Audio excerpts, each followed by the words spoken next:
आप सभी को जय मसीह की। दानियल अध्याय 5। आपने कभी सोचा है कि अगर दीवार पर अचानक एक रहस्यमयी हाथ कुछ लिखने लगे तो क्या होगा?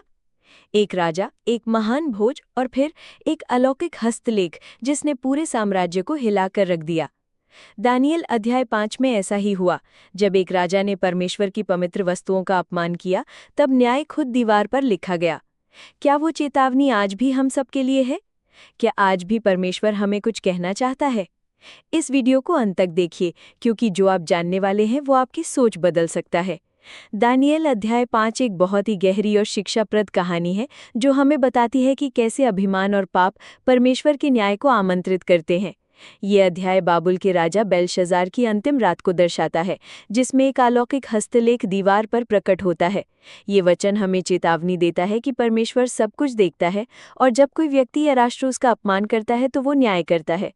ये अध्याय दिखाता है कि कैसे परमेश्वर के भक्त जैसे दानियल उसके रहस्यों को समझने और उसका सच्चा संदेश देने के लिए इस्तेमाल किए जाते हैं। दानियल 5:1।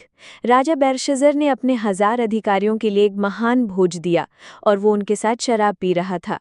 व्याख्या: राजा ने गर्व में डूबकर एक बड़ा भोज किया। ये भोज ऐश्वर्य और अहंकार का प्रतीक था, जिसमें राजा ने खुद को महान दिखाने की कोशिश की।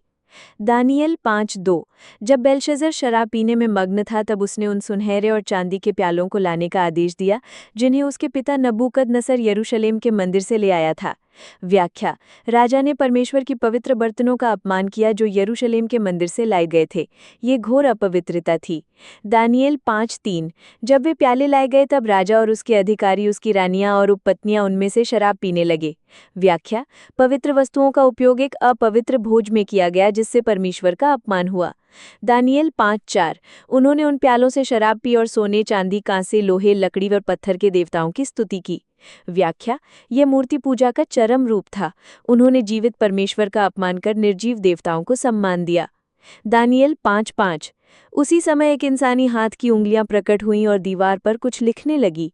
व्याख्या: परमेश्वर ने सीधा हस्तक्षेप किया। हाथ और हस्तलेख ने राजा को चुका दिया। दानियल 5:6। तब राजा का चेहरा बदल गया और उसका मन डर से भर गया। व्याख्या: अब राजा का अभिमान चूर हो गया। वो परमेश्वर की शक्ति के सामने कांपने लगा। दानियल 5:7। उसने ज्योतिषियों, तांत्रिकों और जादूगरों को बुलाया और कहा कि जो भी लिखे हुए का अर्थ बताएगा उसे बड़ा इनाम मिलेगा। व्याख्या: राजा ने फिर से सांसारिक ज्ञान पर भरोसा किया जो असफल हुआ। दानियल 5:8। परंतु कोई भी उस लिखे हुए का अर्थ नहीं बता सका। व्याख्या: संसार का ज्ञान परमेश्वर के रहस्यों को समझ नहीं सकता। दानियल 5:9। इससे राजा और अधिक व्याकुल हुआ और उसके अधिकारी घबरा गए। व्याख्या: राजा का मन अशांत हो गया क्योंकि परमेश्वर का न्याय उसके सामने था। दानियल 5:10। रानी ने सुना और राजा से कहा कि एक व्यक्ति है जो ऐसे रहस्यों को सुलझा सकता है। व्याख्या: रानी ने दानियल की सच्चाई और बुद्धि की याद दिलाई जो परमेश्वर से आती है। दानियल 5:11-12। उसमें पवित्र आत्मा का निवास है। वो रहस्यों को समझता है। व्याख्या: दानियल की पहचान एक परमेश्वर भरे व्यक्ति के रूप में हुई। परमेश्वर के सेवक की पहचान समय आने पर होती है। दानियल 5:13-16। राजा ने दानियल को बुलाया और पूछा, क्या तू वही है? व्याख्या: राजा ने दानियल से उत्तर मांगा और उसे पुरस्कार देने की भी पेशकश की। दानियल 5:17। दानियल ने कहा, अपने इनाम अपने पास रख, मैं तुझे बताऊंगा कि क्या लिखा है। व्याख्या: दानियल ने सांसारिक पुरस्कारों को ठुकरा दिया क्योंकि वो परमेश्वर के लिए खड़ा था। दानियल 5:18-21। दानियल ने राजा को नबूकदनस्सर की कहानी याद दिलाई और कहा कि कैसे उसे अभिमान के कारण गिराया गया था। व्याख्या: ये चेतावनी थी कि परमेश्वर गर्वियों को नीचा करता है। दानियल 5:22-23। तू है बेलशज़र, तू इन बातों को जानता था, फिर भी तू नम्र नहीं हुआ। तूने स्वर्ग के परमेश्वर का अपमान किया। व्याख्या: राजा का पाप जानबूझकर था, उसने चेतावनी को नज़रअंदाज किया। दानियल 5:24-25। इसलिए हाथ भेजा गया और ये लिखा गया, मेने मेने तेकेल और परसिन। व्याख्या: परमेश्वर ने सीधा संदेश भेजा, न्याय और दंड का। दानियल 5:26-28। मैंने परमेश्वर ने तेरे राज्य के दिनों की गिनती पूरी कर दी है। तेकेल, तू तोला गया और हल्का पाया गया। परिस, तेरा राज्य बांटा गया है और मादी और फारसियों को दे दिया गया है। व्याख्या, राजा का शासन परमेश्वर की दृष्टि में पूरा हो चुका था, उसने परीक्षा में असफलता पाई। दानियेल 5:29। राजा ने दानियेल को सम्मान दिया, परंतु दानियेल जानता था कि ये सब समाप्त होने वाला है। व्याख्या, सांसारिक सम्मान और पुरस्कार अस्थायी है, पर सच्चाई अमर रहती है। दानियेल 5:30। उसी रात बेलशस्सर की हत्या कर दी गई। व्याख्या, परमेश्वर का न्याय तत्काल हुआ, राजा की मृत्यु उसी रात हो गई।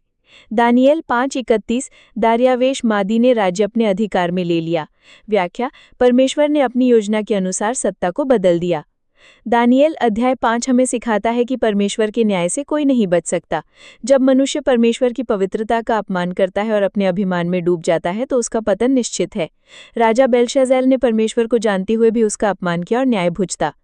ये अध्याय दिखाता है कि परमेश्वर के भक्त जैसे दानियेल सच्चाई को निडरता से घोषित करते हैं।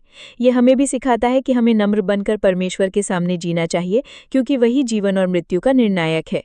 दानियेल 5 सिर्फ एक इतिहास नहीं, एक चेतावनी है कि अभिमान से भरा जीवन विनाश की ओर ले जाता है। परमेश्वर की दृष्टि सब कुछ देखती है और उसका न्याय सच्चा है। क्या आज हम उसकी आवाज़ को सुन रहे हैं? क्या हम भी उस दीवार पर लिखे संदेश की तरह तुले जा रहे हैं? अगर ये वीडियो आपके दिल को छू गया हो तो इसे ज़रूर शेयर करें। कमेंट में लिखें, हे प्रभु मुझे नम्र बना। और हाँ, ऐसे ही और बाइबल के रहस्यों के लिए सब्सक्राइब करना ना भूलें। याद रखें, परमेश्वर आज भी बोल रहा है। क्या आप सुन रहे हैं?